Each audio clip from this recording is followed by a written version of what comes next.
What's up, fam? Out here in Dallas, Texas. By now, everybody done heard the craziness of what's been going on in Texas with the weather. We got like sub-zero temperatures at one point. I remember walking outside, I think it was like Monday, and I went outside Monday or Tuesday, and it was like literally -1 outside, y'all. -1 degrees, you know, and for Texas, that's not normal. Obviously, that's not normal. We weren't prepared for it, especially us black folk, right? For some reason, these power outages that we've been having, yeah, it's been hitting everybody, but it's been hitting the black communities much harder. You know, obviously. Y'all, this weather is crazy out here. You know what I'm saying? The whole point of my video was talking about how situations like this, unexpected situations like this, how if you're not prepared, you're gonna be pretty much out of there. You know, like I hadn't watched the news in like 4 or 5 days, but I'm pretty sure that we had somewhat of a death toll here. You know what I'm saying? Because it was just cold as hell, and a lot of us just not used to that down here, right? A lot of people in Texas are not used to that. You know what I'm saying? It's cold as hell, the coldest day of the year, coldest week of the year, and then all of a sudden the power go out. You know what I'm saying? Without power, there ain't no heat. You know what I'm saying? Without heat, you better have a fireplace. If you ain't got no fireplace, then you just gonna be cold, and you just gonna have to bundle up. You know what I'm saying? And that's hard. You know what I'm saying? That's hard. Because a lot of people, just say for instance, you weren't prepared, you didn't know that this was coming, and you didn't go to the grocery store before all this happened, right? And then all this happens, it get sub-zero temperatures, all the power is out, and then you can't go to the grocery store because all the grocery stores out, right? All the grocery stores closed, all the food restaurants, fast food restaurants, everything is closed because ain't nobody coming to work. Everybody barricaded inside of their houses, right? What you gonna do? You gonna starve? You know what I'm saying? Like, and that's just one of those things like that we just gotta be prepared for. You know what I'm saying? Like, this video is a complete ramble video. You know what I'm saying? But y'all, look, just check this out. We don't see this in Texas, y'all. We don't see this in Texas. This is not normal in Texas, right? And luckily for us, you know, our power in my house had went out, completely out. The power in my house went completely out.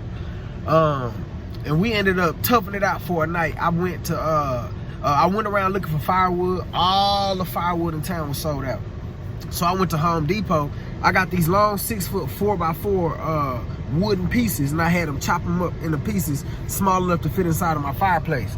I spent like $115 on just wood to burn, right? So I got that, you know, and then it was cold as hell. It was like -1 outside that day, or I would say on average it was about 12 degrees outside. But inside of the house, it was about 35 degrees, right? 40 degrees. You know what I'm saying? It was cold as hell. So that wood didn't last that long. Like, I spent $115 on wood. I think that wood probably lasted us maybe a day and a half, right? And I got a lot of wood. We was just burning it up, you know what I'm saying? Because it was cold. And then I got a call from, my wife got a call from one of her friends that lives out in Grapevine, Texas. Her power wasn't out.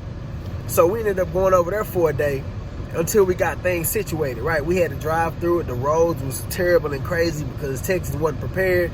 So they ain't had no salt trucks, no sand trucks, no cat litter trucks, no nothing. Nothing to slow down, nothing to kind of make the roads a little safer to drive on, right? You just riding on ice. You driving on ice and you driving on snow. I drove 25 minutes from where I live to Grapevine. And then we stayed there for a day, right? We stayed there for a day. I went to the grocery store. We got some food. Because one of the grocery stores out there where she lived was open. So I went and got a little bit of food, you know what I'm saying? And look, check this out. The grocery store was open, but their power was out. But they made sure that damn cash register was working up. You know what I'm saying? I just thought that was funny. But I had, you know, but it was kind of crazy in there though. You know what I'm saying? In that grocery store, like it felt like the apocalypse up in that mud. Everybody was on edge. Everybody was kind of watching each other. You needed flashlights to find the food. It was, you know, some of the things were sold out. You know what I'm saying? It was just crazy up in there. It was one dude walking around who looked like he was strapped up. Say, fam, I don't know what the hell going on, but like everything, like they running out of shit. Like a lot of the most essential stuff. Hey, excuse me. You know, like the lights and shit is out up in this mud. Feeling like the apocalypse up in this bitch. You can load up on water. I got 4 cases right here. Got 2 cases at home. And look at this shit right here. All that's blocked out. I don't know what they doing, but my people, black folks, if you stay ready, you ain't got to get ready. I was ready for the most part, but at the same time, I'm guilty of it too. I should have had plenty of water. I shouldn't even be out here trying to scramble for no water.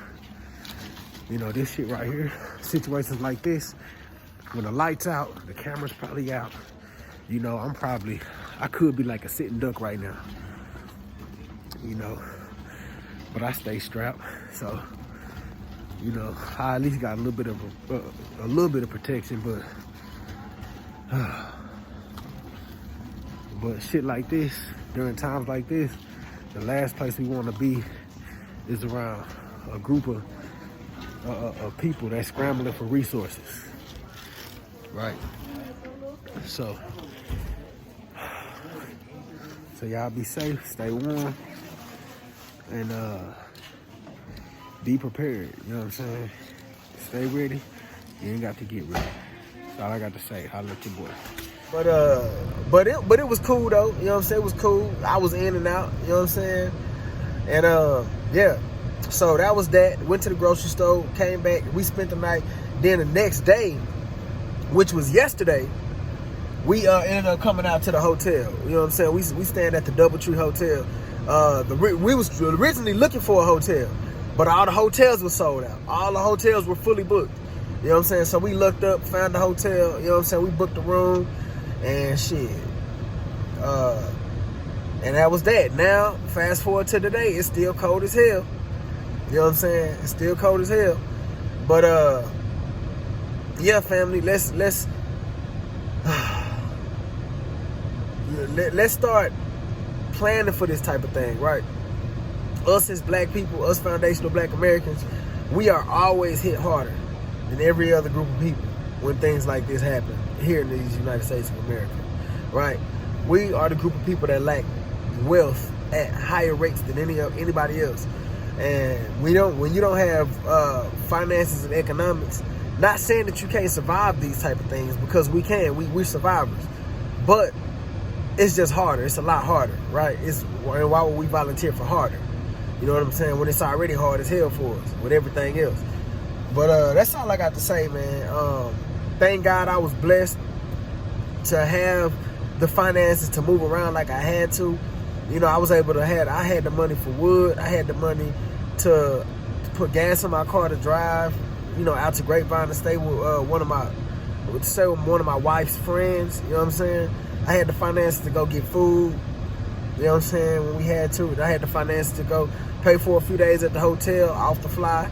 You know what I'm saying? And we still good. And then on top of that, you know, me and my wife still about to close on the house. We about to buy a house. We about to close on the house in a few more days. So, you know, like, I ain't saying none of that to brag, because I ain't said nothing that was just super duper impressive.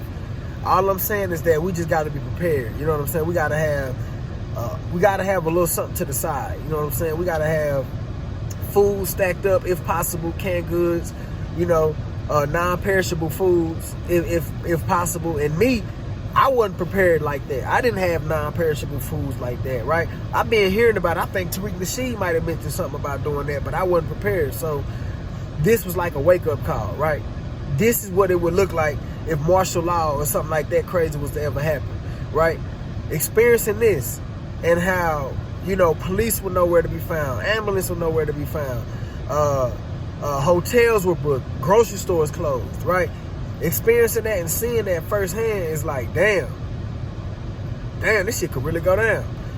But that's all I got to say. I don't want to just keep rambling on and on about that. You know what I'm saying? Thanks for listening, y'all. Holla at your boy.